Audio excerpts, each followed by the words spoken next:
Baik, bismillahirrahmanirrahim. Saya lanjutkan.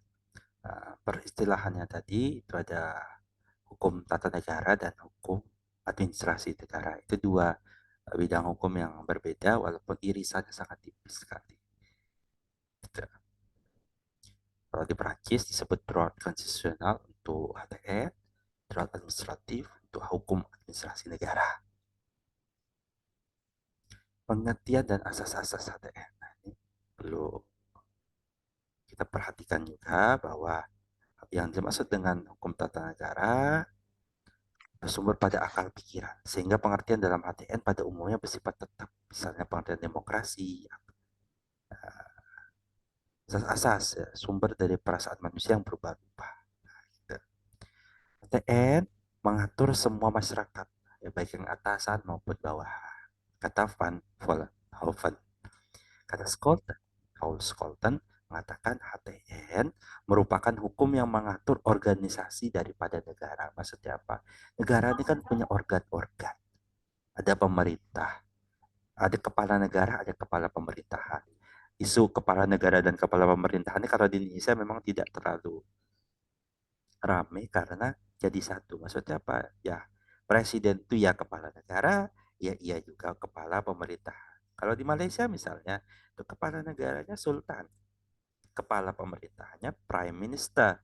Maksudnya si perdana menteri yang sekarang itu Anwar Ibrahim.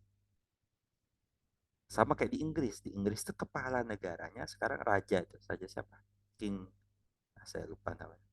Penggantikan Queen Elizabeth itu kan, yang baru rajanya itu. Nah, itu kepala negaranya. Kepala pemerintahnya Perdana Menteri Inggris. Gitu. Ada yang mau misah-misahkan itu, ada yang sama. Kayak Indonesia itu sama kayak di Amerika Serikat. Di Amerika Serikat itu sama. Kepala negara yang presiden, kepala pemerintahannya presiden.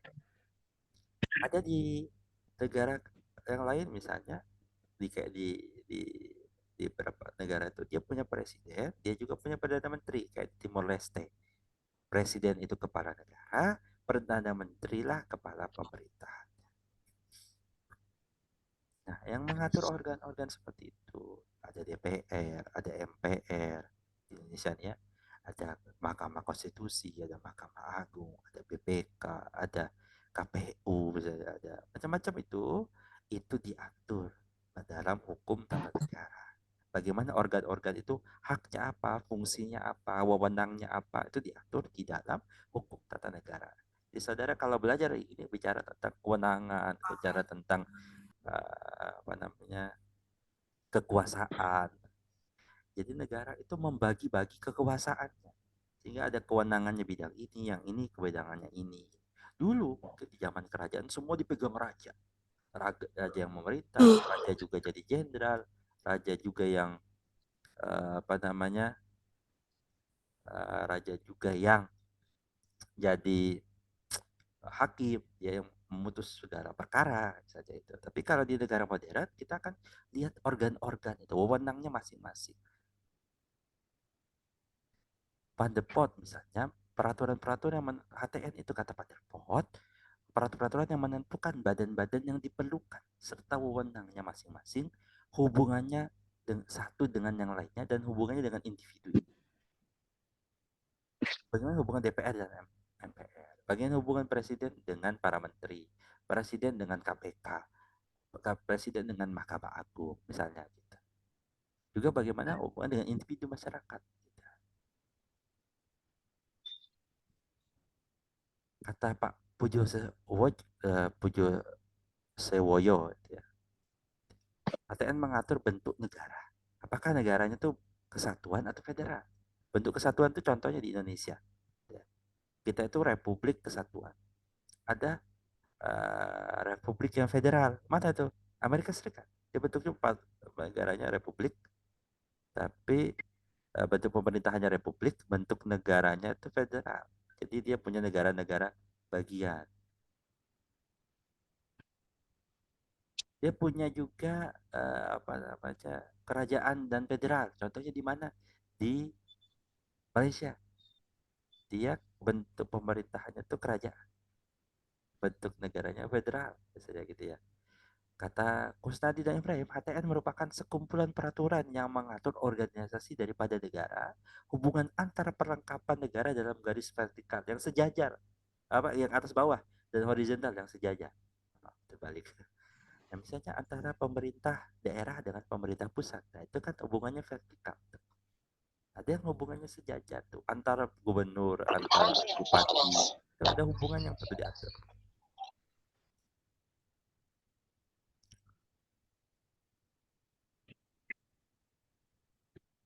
Kata Lageman, HTN itu susunan jabatan, penunjukan pejabat, tugas dan kewajiban yang melekat pada jabatan itu. Presiden itu tugasnya apa toh? Presiden itu begini. Oh, DPR itu tugasnya apa toh? Oh, Mahkamah Konstitusi itu wewenangnya apa? Itu masing-masing punya kewenangan yang tidak boleh saling overlapping. Kekuasaan dan kewenangan melekat pada jabatan itu. Batas sewenangnya. Jadi tidak punya kekuasaan. Oh, ini apa kalau ada bercanda dengan ada Kaisang. Ya kamu ini kenapa sih? Memang negaranya punya bapakmu kan bercanda gitu. Tapi apakah bapaknya Kaisang Jokowi itu yang punya negara? Enggak. Itu konsep kerajaan zaman dulu ya semua punya raja. Tapi kalau sekarang nggak, presiden Nih, tidak ada wewenangnya. Dia punya banyak kekuasaan, tapi dia dibatasi juga kewenangan kekuasaannya. Bahkan dia kalau dia melanggar kewenangannya, dia bisa di impeachment. Apa itu di impeach itu di apa namanya dimakzulkan, diberhentikan, dipecat lah dari presiden. Kalau dia melampaui batas kewenangan-kewenangan, kalau dia bermasalah, kalau dia melanggar hukum, selanjutnya ada juga hubungan antar jabatan. Lalu bagaimana menggantikan jabatan? Kalau presiden itu presiden dan wakil presiden itu meninggal bersamaan. Kalau meninggal presiden kan digantikan wakilnya. Tapi kalau meninggal bersamaan gimana? Siapa yang saat itu jadi kepala negara dan kepala pemerintahan? Itu diatur juga dalam tata negara. Hubungan antara jabatan dan penjabat. Jabatannya dan orang yang menjabat jabatan itu. Bagaimana? Nah, gitu. Lalu ada menurut Pak Jibli Asidiki, ini mantan apa? Mahkamah Konstitusi, mantan Ketua Mahkamah Konstitusi. HTN itu kata Pak Jibli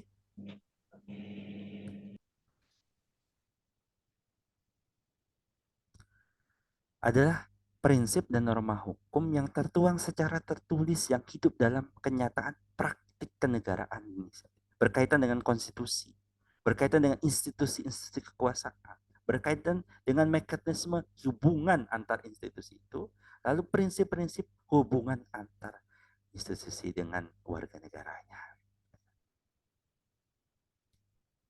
Menurut HTN, menurut Gimli, HTN Indonesia itu berisikan HTN umum yang berisi asas-asas hukum yang bersifat universal.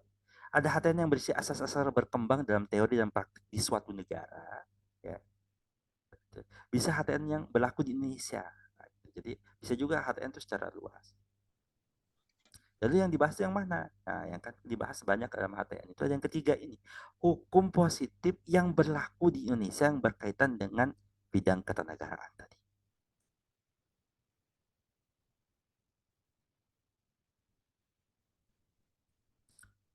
Terakhir ini sepertinya tentang sumber-sumber tata negara.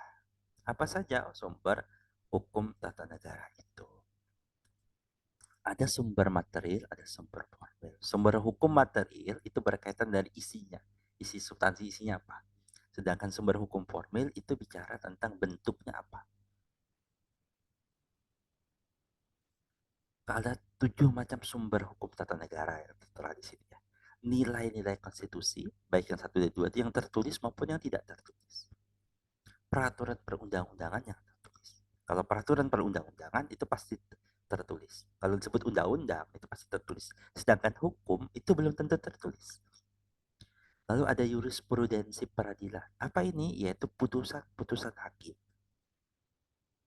Yang paling banyak berkaitan dengan hukum tata negara adalah putusan-putusan dari Mahkamah Konstitusi. Jadi kalau kita cari aturan itu jangan hanya ada dalam undang-undangnya mana, tertulis enggak. Kita juga bisa lihat iya dalam putusan-putusan Mahkamah Konstitusi. Ada juga convention, konvensi ketatanegaraan. Ada doktrin, ada hukum internasional yang telah diratifikasi, ratification, diratifikasi dan berlaku hukum kebiasaan internasional yang berlaku di Indonesia. Oke, sebagai terakhir ada asas-asas ya. Asas-asas yang dikenal di dalam hukum tata negara. Apa saja? Ada undang-undang tidak berlaku surut. Sekali lagi ini asas. Walaupun nanti bisa jadi asas itu disimpangi. Tapi asas itu pokok-pokoknya, prinsip-prinsipnya.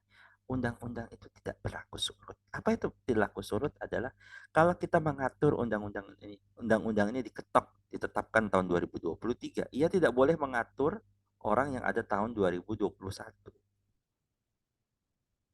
Mengatur adalah sejak diundangkan dan ke masa depan. Jadi tidak bisa mengatur sesuatu yang sudah berlaku.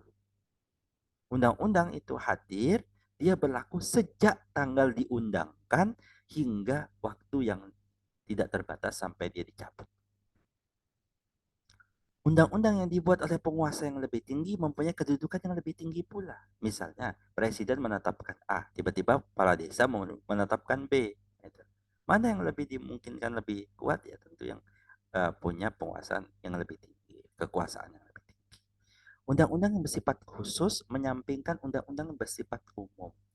Ya, saudara mengenal dalam PIH nanti ya. Ada asas-asas ini. Lex spesialis derogat legi federalis. Hukum yang khusus menyampingkan hukum yang bersifat. Contohnya apa? Contoh yang paling gampang bisa kita lihat itu adalah contoh undang-undang korupsi. Undang-undang korupsi itu banyak mengatur yang lebih spesifik dibanding apa yang diatur dalam kitab undang-undang hukum pidana. Sehingga nanti ada kita lihat ada aturan-aturan khusus yang muncul dalam perkara tindak pidana korupsi.